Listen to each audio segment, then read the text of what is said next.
من شرور أنفسنا ومن سيئات أعمالنا من يهد الله مضل له ومن يضلل فلا هادي له أشهد أن لا إله إلا الله وحده لا شريك له وأشهد أن محمدا عبده ورسوله. Dewan juri yang dirahmati Allah Subhanahu wa taala, panitia dan Bapak Ibu penjuru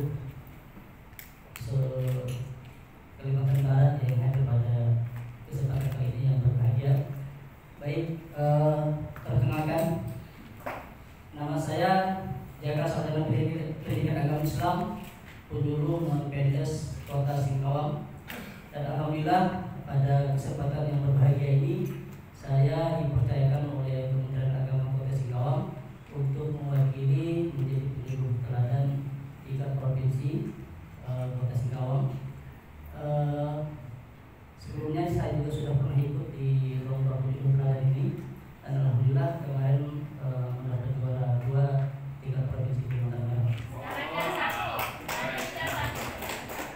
Jadi kalau cerita presentasi mungkin di lapangan Ibu Ida selaku yang presentasi terus juga sudah yang pertama.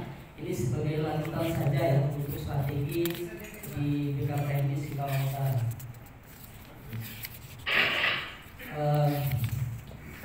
Yang mana judul yang saya angkat pada kesempatan ini adalah strategi dakwah pada BKPMI Kota Singkawang Utara ya, untuk eksistensi dakwah saya di masa COVID-19 ya, melalui penggunaan media sosial TikTok.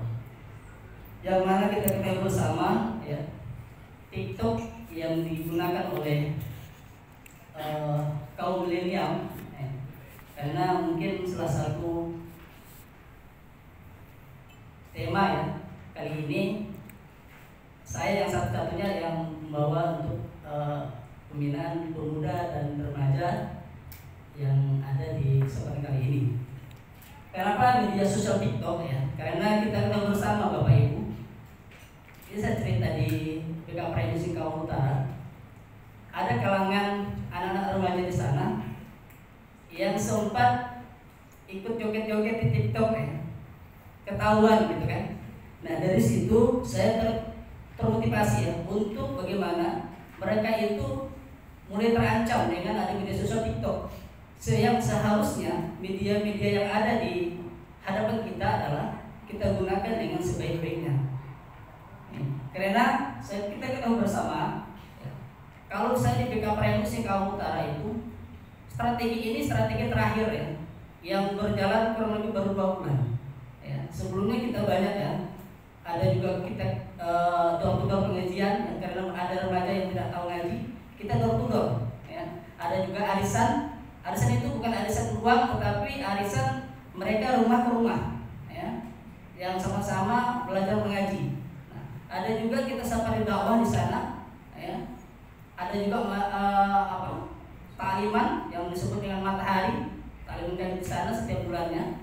Nah, setiap strategi yang kami lakukan itu memang yang lagi dibutuhkan, ya, Sama halnya yang kemarin di COVID-19 itu, kami tidak punya media lain ya untuk bisa berkomunikasi karena tidak bisa bertatap muka.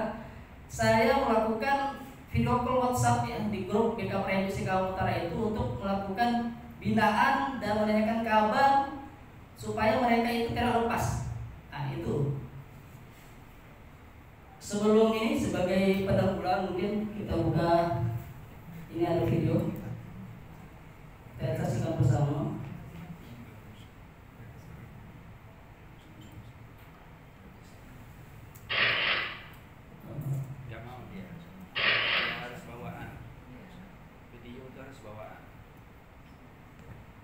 Bisa buka kan? Nggak bisa.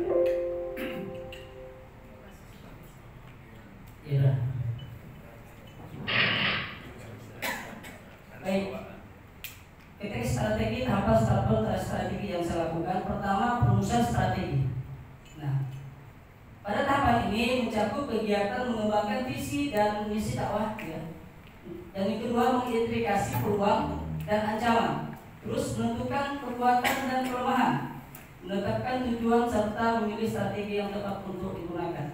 Nah, kita bersama Bapak Ibu, Di sini ada ancaman sebenarnya di TikTok. Oleh sebab itu kita mengangkat tema ini karena tadi saya sampaikan di awal bahwa anak-anak remaja itu rentan dengan terlalu bebas.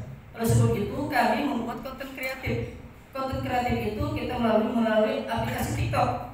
Kenapa saya pilih TikTok? Karena TikTok itu jangkanya itu terpanjang videonya, pendek gitu kan. Nah, sebenarnya dari video tadi itu ada hasil kreasi kawan-kawan ya, anak-anak muda kreatif untuk membuat konten-konten dakwah ya. Selain untuk mengeser dakwah-dakwah yang ada di media sosial ya, kita sebagai pelaku penyampai informasi mengarahkan anak remaja ya, sehingga mereka juga pelaku dakwah. Bukan hanya kita Bapak Ibu. Kita mengajarkan kepada pemuda dan remaja anak milenial untuk berdakwah juga ya. Kita ajari mereka, kita memberikan kepercayaan diri mereka, kita bangkit SDM mereka untuk mengeser konten dakwah. Ya, ada manfaatnya. Paling tidak kalau bahasa saya tidak bisa masuk surga karena tidak diterima sholat, sedangkan saya terus puasa saya. Paling tidak saya menyampaikan kebaikan ini kepada teman-teman saya, kepada pembina saya, bidang pembinaan saya. Ini sebagai saksi bahwa saya pernah melakukan dakwah ini kepada mereka. Ini. Yang kedua, pelaksanaan strategi. Nah, tahapan ini menetapkan sasaran dakwah. Sudah jelas sasaran dakwah saya adalah pemuda anak milenial yang mencakup di komunitas BKPMI ya, yang ada di Kecamatan Singkawang Utara. Kebetulan Bapak Ibu, saya selaku ketua di BKPMI Singkawang Utara sejak tahun 2017 dan sampai sekarang 2 periode. Yang mana di Singkawang Utara itu memiliki 7 kelurahan. 7 kelurahan dan mayoritas penduduknya adalah beragama Islam. Nah, ini adalah sasaran dakwah saya. Terus membuat kebijakan. Nah, kenapa saya membuat kebijakan ini?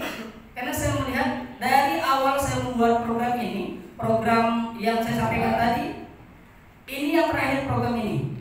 Dan di masa akhir jabatan saya juga di BKPMI, ini saya buat komunitas anak remaja membuat konten kreatif untuk mengeser dan belajar untuk menyampaikan pesan-pesan dakwah. Karena pelaku dakwah itu bukan kita saja Bapak Ibu, kita ajari kader-kader kita yang lain di bawah. Baik, untuk evaluasi Bapak Ibu, alhamdulillah di pemuda remaja masjid di Singkawang Utara, saya sangat bangga sekali ya, karena anak-anak didik saya yang saya sampaikan, bina-bina yang saya sampaikan tadi, dia sudah memiliki binaan juga. Setiap masjid itu dari 7 kelurahan, ada 5 kelurahan yang aktif, ya, yang aktif membuat TPA, ya, membuat TPA sendiri. Dan alhamdulillah antusias masyarakat untuk belajar TPA di masjid mereka itu cukup banyak. Ini hasil binaan kami. Dan yang kedua adalah, walaupun latar belakang mereka adalah pendidikan umum dan tidak pondok pesantren, tapi mereka mau itu dulu. Terus, nah untuk dakwah tentu ada faktor pendukung ya. Karena faktor pendukung di dakwah ini kalau di BKPMI ya, karena semua remaja masjid anak milenial memiliki HP, jadi sangat mudah ya kita mengarahkan, memberikan informasi, membimbing mereka ke jalan yang benar.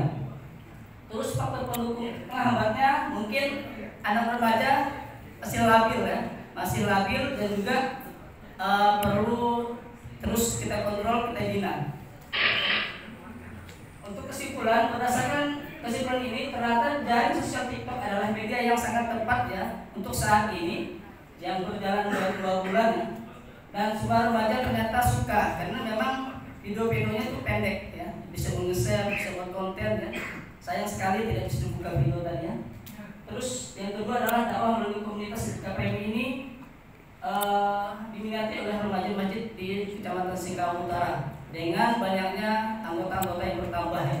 Dan yang ketiga adalah Singkawang Utara memiliki stuntingan efektif ya, karena tadi mayoritas beragama Islam. Nah, ini untuk kegiatan waktu COVID.